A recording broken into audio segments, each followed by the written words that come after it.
Assalamualaikum warahmatullahi wabarakatuh. Salam sejahtera untuk kita semua. Perkenalkan, nama saya Muhammad Rifai, peserta pelatihan dasar CPNS Universitas Sriwijaya, bekerjasama dengan BKPSDM Kota Lubuk Linggau, gelombang 3, angkatan 12, kelompok 1. Pada kesempatan kali ini, saya akan menjelaskan pemahaman saya terkait modul analisis isu kontemporer. Kami, sebagai PNS, diharapkan memahami konsepsi perubahan dan perubahan lingkungan strategis melalui isu-isu strategis kontemporer sebagai wawasan strategis PNS dengan menyadari pentingnya modal insani dengan menunjukkan kemampuan berpikir kritis dalam menghadapi perubahan lingkungan strategis. Untuk mencapai tujuan tersebut, kami diminta untuk menguasai dan mampu yang pertama menjelaskan konsepsi perubahan lingkungan strategis, yang kedua mengidentifikasi isu-isu strategis kontemporer, dan yang ketiga menerapkan teknik analisis isu-isu dengan menggunakan kemampuan berpikir kritis.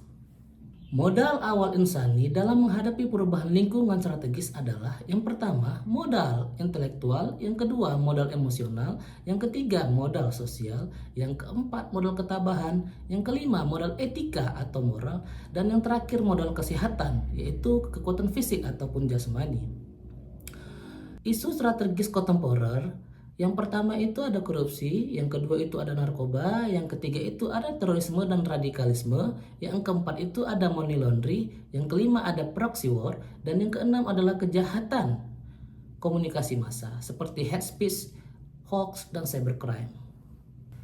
Dalam menerapkan teknik analisis isu-isu dengan menggunakan kemampuan berpikir kritis, maka yang pertama harus kita ketahui itu memahami isu kritikal. Ada 3 isu kritikal berdasarkan urgensinya. Yang pertama isu saat ini, yang kedua isu berkembang, yang ketiga isu potensial. Lalu untuk memahami isu tersebut ada beberapa teknik untuk menganalisisnya. Yang pertama ada teknik tapisan isu, yang kedua ada teknik analisis isu. Teknik tapisan isu itu menggunakan teknik tapisan dengan menetapkan rentang penilaian 1 sampai 5. Lalu kriterianya itu ada penilaian aktual, kekhalayakan, problematika, dan kelayakan.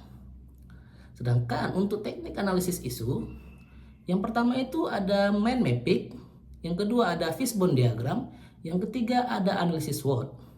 Itu digunakan untuk menganalisis isu. Sebagai seorang dosen yang selalu mengingatkan kepada mahasiswa untuk datang tepat waktu sebelum masuk kelas, karena jadwal yang telah disusun oleh bagian akademik sudah mempertimbangkan bobot SKS dan bobot waktu perkuliahan. Apabila dosen dan mahasiswa datang terlambat, maka dapat dikategorikan sebagai korupsi waktu. Korupsi ini akan merugikan salah satu pihak apabila ada yang terlambat, dan merugikan pihak lain apabila dalam menyelesaikan perkuliahan itu melebihi batas waktu yang telah ditentukan. Tepat waktu ini penting. Kenapa? Untuk membangun menjadi diri pribadi yang disiplin dan jujur sejak dini. Mungkin sekian penjelasan yang dapat saya sampaikan terkait modul wawasan analisis isu kontemporer. Kurang dan lebih saya mohon maaf. Wassalamualaikum warahmatullahi wabarakatuh.